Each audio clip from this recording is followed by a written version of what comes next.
શ્રી ગણેશાય નમઃ. મિત્રો, આપ જોઈ રહ્યા છો યુટ્યુબ આપણી ચેનલ આવો સત્સંગમાં આપ સૌનું સ્વાગત છે. મિત્રો, અત્યારે નવરાત્રી દરમિયાન આપણે સાંભળી રહ્યા છીએ માં નવદુર્ગાની કથા. આજે નવરાત્રીનો છઠ્ઠો દિવસ, છઠ્ઠા દુર્ગા માં કાત્યાયની દેવીની કથા સાંભળીશું. મંત્ર, સ્તુતિ તથા આજનો મહિમા. જો આપના વિડીયો પસંદ આવે તો લાઈક કરજો, શેર કરજો. આપ આ ચેનલ પહેલી વખત જોઈ રહ્યા છો તો સબસ્ક્રાઈબ કરી લેજો, જેથી આવનારના વિડીયોની માહિતી આપ સુધી તુરંત પહોંચી શકે. ધન્યવાદ. ચંદ્રહાસો ઉજ્જવલ કરા શાર્દુલ બર વાહના કાત્યાયની શુભમ દધ્યા દેવી દાનવ ઘાતિની. બોલો માં કાત્યાયની દેવીની છે. મિત્રો, નવરાત્રિમાં નવદુર્ગાની પૂજા ઉપાસના થાય છે, જેમાં પ્રથમ છે શૈલપુત્રી, બીજા બ્રહ્મચારિણી, ત્રીજા ચંદ્રઘંટા, ચોથા કુષ્માંડા, પાંચમા સ્કંદમાતા, છઠ્ઠા કાત્યાયની, સાતમા કાલરાત્રિ, આઠમા મહાગૌરી અને નવમા સિદ્ધિદાત્રી દેવી છે. આ નવદુર્ગાના નામ પરમપિતા બ્રહ્માજીએ આપેલા છે. જે ભક્તો પોતાની અંદર શક્તિનો સંચાર કરવા માંગતા હોય અથવા તો શક્તિની આવશ્યકતા હર ક્ષણ હર પળ રહે છે, જેમ ધનની આવશ્યકતા રહે છે એ જ રીતે, ત્યારે દેવી શક્તિની આરાધના થાય છે. દેવી શક્તિ તે માં પાર્વતી દેવીના જ સ્વરૂપ છે, જે 9 સ્વરૂપમાં વેચાયેલા છે. નવદુર્ગા જેને કહેવાય છે. અને નવરાત્રી દરમિયાન નવદુર્ગાની પૂજા ઉપાસના થાય છે, જ્યારે ગુપ્ત નવરાત્રિમાં 10 મહાવિદ્યાની પૂજા ઉપાસના થાય છે. આ બધા સ્વરૂપો દેવી પાર્વતીજીના જ છે, શિવપ્રિયાના છે. કહેવાય છે કે જ્યારે જ્યારે ધર્મની હાનિ થાય છે, ત્યારે અધર્મના નાશ માટે દેવી શક્તિ પ્રગટ થાય છે, જે સાક્ષાત પ્રકૃતિનું જ સ્વરૂપ છે. આ પ્રકૃતિ, આ પૃથ્વી તે સર્વે દેવીય શક્તિ છે, જે આપણને તેમના ખોળામાં બેસાડે છે. એ જ રીતે મહાશક્તિની ઉપાસના આ પ્રકૃતિના રૂપમાં પણ થાય છે, જે બ્રહ્માંડની સ્વામીની છે. એવા મહાશક્તિની આરાધના કરવાથી ભક્તોના જીવનમાં નકારાત્મકતા દૂર થાય છે, શુભ પ્રભાવનું આગમન થાય છે અને જીવન મૃત્યુ સફળ પણ થાય છે, મનોકામના પૂર્ણ થાય છે. 9 દેવીની આરાધના થાય છે. તન મન ધનથી, મન વચન કર્મથી માની ઉપાસના કરાય છે. જેમાં માં દુર્ગાનું છઠ્ઠું સ્વરૂપ છે માં કાત્યાયની દેવીનું. તેમનું નામ કાત્યાયની નામ પડવાની કથા પણ અનેરી છે. કત નામે એક પ્રસિદ્ધ બ્રહ્મર્ષિ હતા. તેમના પુત્ર ઋષિ કાત્ય થયા. આ જ કાત્યના ગોત્રમાં વિશ્વ પ્રસિદ્ધ મહર્ષિ કાત્યાયન ઉત્પન્ન થયા. તેમણે ભગવતી પરાંબાની ઉપાસના કરતા કરતા ઘણા વર્ષો સુધી કઠિન તપ કર્યું. તેમની ઈચ્છા હતી કે માં ભગવતી તેમને ઘેરે પુત્રી રૂપે અવતરે. માં ભગવતીએ તેમની પ્રાર્થના સાંભળી અને થોડાક જ સમયમાં દાનવ મહિષાસુરનો અત્યાચાર જ્યારે પૃથ્વી લોક ઉપર વધી ગયો, ત્યારે પરમપિતા બ્રહ્મા, વિષ્ણુ અને મહેશ ત્રણેય દેવતાઓએ પોતપોતાના તેજથી એક શક્તિ ઉત્પન્ન કરી, જે મહિષાસુરના વિનાશ માટે ઉત્પન્ન કરવામાં આવેલી દેવી હતી. મહર્ષિ કાત્યાયને સર્વપ્રથમ આ દેવીનું પૂજન કર્યું. માટે આ મહાશક્તિ કાત્યાયની કહેવાયા. એવી પણ કથા છે કે તેઓ મહર્ષિ કાત્યાયનના ત્યાં પુત્રી રૂપે પણ ઉત્પન્ન થયા હતા. આસો વદ ચતુર્દશીએ જન્મ લઈને સુદ 7મ, 8મ અને 9મી સુધી 3 દિવસ માએ કાત્યાયન ઋષિની પૂજા ગ્રહણ કરી હતી અને 10મીએ મહિષાસુરનો વધ કર્યો, મોક્ષ આપ્યો. માં કાત્યાયની અમોઘ ફળ આપનારા દેવી છે. ભગવાન કૃષ્ણને પતિરૂપે પ્રાપ્ત કરવા માટે વ્રજની ગોપીઓએ માં કાલિંદી યમુના તટે પૂજન કર્યું, જે માં કાત્યાયનીના સ્વરૂપમાં બિરાજમાન છે. માટે માં કાત્યાયની દેવી વ્રજમંડળના અધિષ્ઠાત્રી દેવી તરીકે પૂજાય છે. માનું સ્વરૂપ અત્યંત ભવ્ય અને દિવ્ય છે. તેમનો વર્ણ સ્વર્ણ સમાન ચમકદાર તેજોમય છે.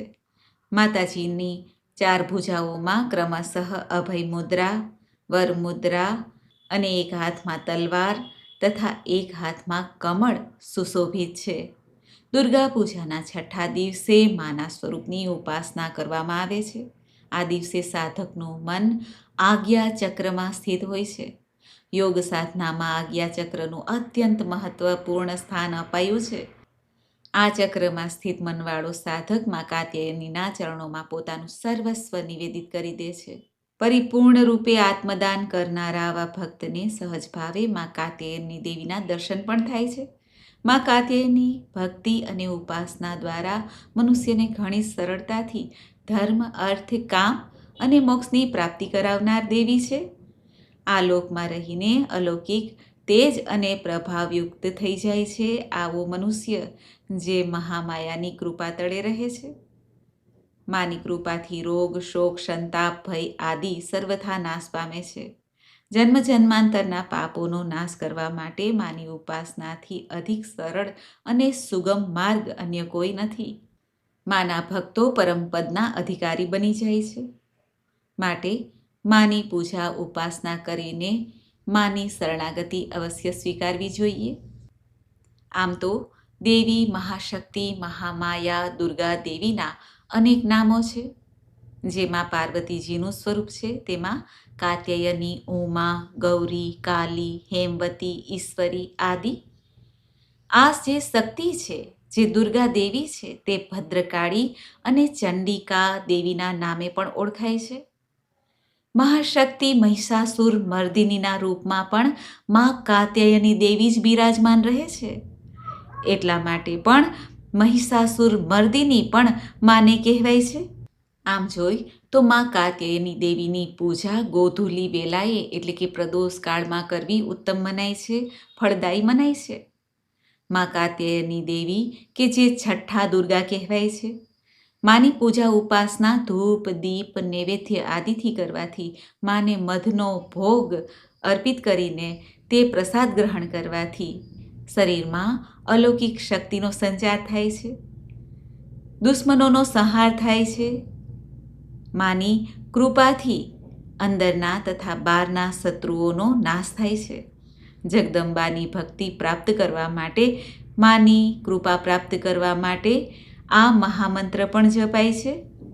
કાત્યાયની મહામાયે મહાયોગિન્યધીશ્વરી નંદગોપસુતમ દેવી પતિમે કુરુતે નમઃ.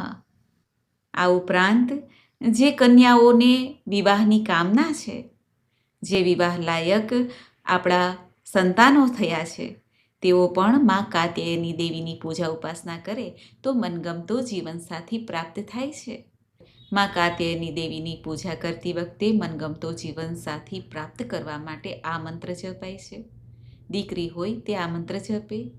પતિ મનોરમામ દેહી મનોવૃતાનુસારિણીમ તારિણીમ દુર્ગ સંસાર સાગરસ્ય કુલોદ્ભવામ રૂપમ દેહી જયમ દેહી યશો દેહી દ્વિષો જહી. અને દીકરો હોય તે પોતાના જીવનસાથીને પ્રાપ્ત કરવા માટે માની સામે આ મંત્ર રાખીને, મંત્ર બોલીને મનોકામના કહે. પત્ની મનોરમામ દેહી મનોવૃતાનુસારિણીમ તારિણીમ દુર્ગ સંસાર સાગરસ્ય કુલોદ્ભવામ રૂપમ દેહી જયમ દેહી યશો દેહી દ્વિષો જહી. આ રીતે મંત્ર જાપ કરવાથી પણ માની કૃપા પ્રાપ્ત થાય છે, મનોકામના પૂર્ણ થાય છે. અને જો લગ્નમાં વિલંબ થતું હોય તો પણ માં કાત્યાયની દેવીની ઉપાસના કરાય છે જીવનસાથીને પ્રાપ્ત કરવા, જીવનસાથીનું સુખ પ્રાપ્ત કરવા માટે જ ગોપીઓએ ભગવાન શ્રી કૃષ્ણને પોતાના પતિરૂપ પ્રાપ્ત કરવા માટે માં કાલિંદીની, માં કાત્યાયની દેવીની પૂજા ઉપાસના કરી હતી અને મનોકામના પૂર્ણ પણ થઈ હતી. ગોપીઓને પ્રભુ પ્રાપ્ત થયા હતા. માની ઉપાસનાથી શોક, રોગ, સંતાપ, ભય તો નાશ પામે છે. જન્મ જન્માંતરના પાપોનો સમૂહનો નાશ પામે છે. માની શરણાગતિ સ્વીકારીએ તો ભગવાન શ્રી કૃષ્ણની પણ કૃપા પ્રાપ્ત થાય છે. એવા માતા કાલિંદી યમુનાજીની ઉપાસના જે થાય છે. ભગવાન શ્રી કૃષ્ણના ચોથા પટરાણી શ્રી યમુનાજી છે. યમુનાજીની આજે પૂજા ઉપાસના કરીને યમુનાજીની લોટી ભરીને યમુનાષ્ટકનો પાઠ કરાય છે ભગવાન શ્રી કૃષ્ણની સામે. આ ઉપરાંત જે ભક્તો યમુનાજીનું આજે પાન કરે છે, કારણ કે યમુનાજીનું પાન અને ગંગાજીનું સ્નાન ઉત્તમ કહેવાયું છે, માટે યમુનાજીનું પાન કરાય છે. યમુનાજીને ગ્રહણ કરાય છે, જેથી શરીરના મનના પાપ ધોવાઈ જાય અને પ્રભુનું સાનિધ્ય પ્રાપ્ત થઈ જાય. જ્યારે આપણે અંદરથી પણ પવિત્ર થઈ જાય અને બહારથી પણ, ત્યારે પ્રભુ નજીક આવી જાય છે. એટલા માટે મા કાત્યાયની દેવીની પૂજા ઉપાસના કરવાથી ભગવાન શ્રી કૃષ્ણની પણ કૃપા પ્રાપ્ત થઈ જાય છે આપમેળે જ. મા મહામાયા જોગમાયા કાત્યાયની દેવીની પૂજા ઉપાસના કરીને આ મંત્રનો જપ કરાય છે. યા દેવી સર્વભૂતેષુ કાત્યાયની રૂપેણ સંસ્થિતા નમસ્તસ્યે નમસ્તસ્યે નમસ્તસ્યે નમો નમઃ. અર્થાત હે માં સર્વત્ર બિરાજમાન શક્તિ સ્વરૂપિણી પ્રસિદ્ધ અંબા, આપને મારા વારંવાર પ્રણામ છે. હે માં, આપ અમારી ઉપર કૃપા દ્રષ્ટિ બનાવી રાખજો. મિત્રો, મને આશા છે કે આપને આ વિડીયો જરૂર પસંદ આવ્યો હશે. આજે ચૈત્ર નવરાત્રિનો 6ઠ્ઠો દિવસ, છઠ્ઠા દુર્ગાની પૂજાની સાથે શ્રી યમુના મહારાણીજીનો જન્મોત્સવ પણ મનાવાય છે, જે સૂર્યનંદિની છે, યમ ભગિની છે. તેવા યમુનાજીનું સ્મરણ થાય છે. સૂર્યપુત્રીના રૂપમાં આપણે યમુનાષ્ટક કરીએ છીએ, જેથી અકાલ મૃત્યુનો ભય ટળી જાય છે. ભગવાન શ્રી કૃષ્ણની સાથે શ્રી યમુનાજીની આજે પૂજા ઉપાસના થાય છે. સવારે વહેલા ઉઠીને સ્નાનાદિથી પરવારીને શુદ્ધ વસ્ત્ર ધારણ કરવા, શ્રી યમુનાજીનું સ્મરણ કરવું, ત્યારબાદ શ્રી યમુનાજી અને ભગવાન શ્રી કૃષ્ણની પૂજા કરવી, પ્રભુને મિશ્રી માખણનો ભોગ લગાવવો, સફેદ મીઠાઈ અર્પિત કરવી, તુલસી દલ સમર્પિત કરવા. અને આજે વ્રત કરાય છે. નિર્જળા વ્રત પણ કરે છે ભક્તો, અને એક ટાઈમ ભોજન સાંજના સમયે પણ લઈ શકાય છે. જે ભક્તો નવરાત્રિનું વ્રત 9 દિવસ સુધી કરે છે, તેઓ તો પોતાનું વ્રતને જે રીતે રાખતા હોય એ જ રીતે રાખી શકે છે. આજે મથુરા અને વૃંદાવનમાં ખૂબ જ ધામે ધૂમેથી ઉત્સવ મનાવાય છે. યમુના તટ પર વિશ્રામ ઘાટ પર સાંજે યમુનાજીની જે આરતી થાય છે તે આકર્ષણનું કેન્દ્ર છે. કહેવાય છે કે હજારો દીપ અહીં પ્રગટાવવામાં આવે છે, જે આપણે ઘેરે પણ શ્રી યમુનાજીનું સ્મરણ કરીને દીપદાન કરી શકીએ છીએ. યમુના છઠના રૂપે આજે ઉત્સવ મનાવાય છે. આજે યમુનાષ્ટકનો પાઠ કરે છે ભક્તો.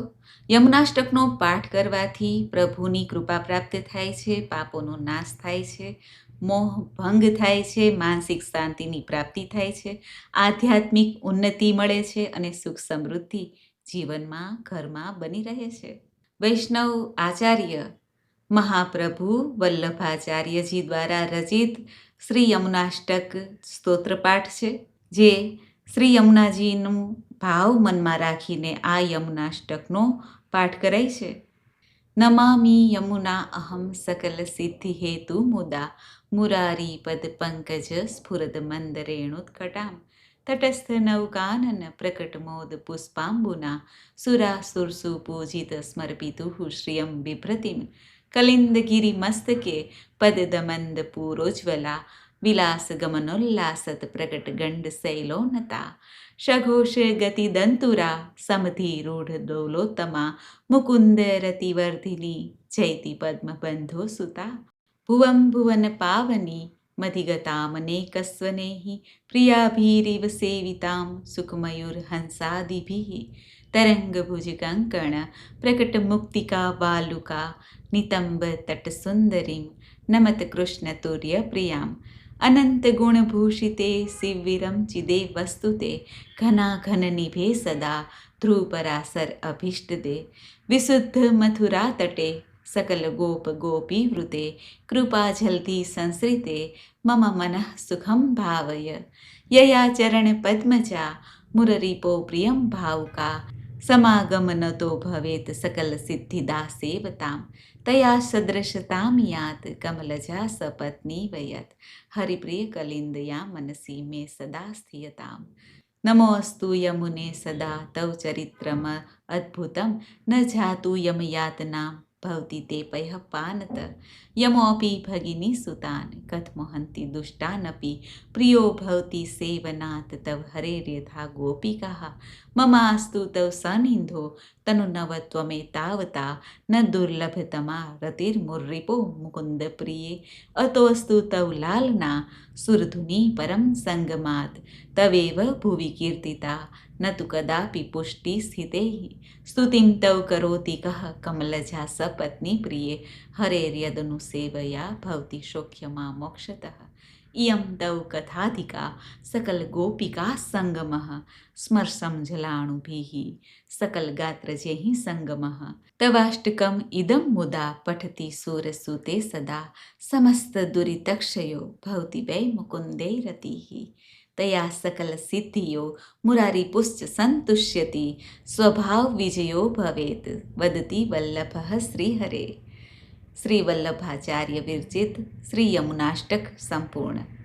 આ યમુનાષ્ટકનો સાર છે કે જે ભક્તો શ્રી યમુનાજીનું પાન કરે છે, સ્નાન કરે છે, તેને અલૌકિક દિવ્ય શક્તિ આનંદની પ્રાપ્તિ થાય છે અને પ્રભુ સાથે યમુનાજી તેવા ભક્તોના, તેવા જીવને મિલન કરાવી દે છે, મેળવી દે છે. પ્રભુ સાથે મનમેળ થઈ જાય છે. અરે ત્યાં સુધી કે પશુ પક્ષી પણ જો યમુનાજીનું પાન કરી જાય તો તે પણ ભગવત ભક્ત બની જાય છે. એવા દયાળુ શ્રી યમુનાજી સિવાય કોણ હોઈ શકે? જે શ્રી યમુનાજીનું સ્મરણ કરીને પ્રભુની સામે યમુનાષ્ટકનો પાઠ કરે છે તેને શ્રી વલ્લભ પ્રભુ કહે છે કે તેના સ્વભાવનો વિજય થાય છે. એટલે કે પ્રભુ સ્વભાવમાં મનુષ્ય જીવ છે જે કેટલા બધા દોષોથી યુક્ત છે, તે સર્વે દોષ સમાપ્ત થઈ જાય છે અને પ્રભુ તે જીવનો અંગીકાર કરી લે છે. જેને યમુનાજી કહે છે કે પ્રભુ આ ભક્તે મારું પાન કર્યું છે, મારા પવિત્ર જળનો સ્પર્શ કર્યો છે, આપ તેને ગ્રહણ કરો. ત્યારે પ્રભુ દોડીને આવે છે અને ભક્તને પોતાના કરી લે છે, ભક્તના સર્વે મનોરથ પૂર્ણ કરે છે. એવા શ્રી શ્યામ સુંદર શ્રી યમુના મહારાણીજી છે. આપણે શ્રી યમુનાજીને, મા કાત્યાયની દેવીને, મહિષાસુર મર્દિનીને કોટી કોટી પ્રણામ કરીએ છીએ. શ્રી યમુનાજીના જન્મોત્સવ નિમિત્તે સર્વે ભક્તોને, વૈષ્ણવોને વધાય, શુભકામના, મંગલકામના. બોલો શ્રી શ્યામ સુંદર શ્રી યમને મહારાણી કી જય. મા કાત્યાયની દેવીની જય. નવદુર્ગાની છે. મિત્રો, મને સાંભળવા માટે ધન્યવાદ. આપ સૌને મારા જય શ્રી કૃષ્ણ.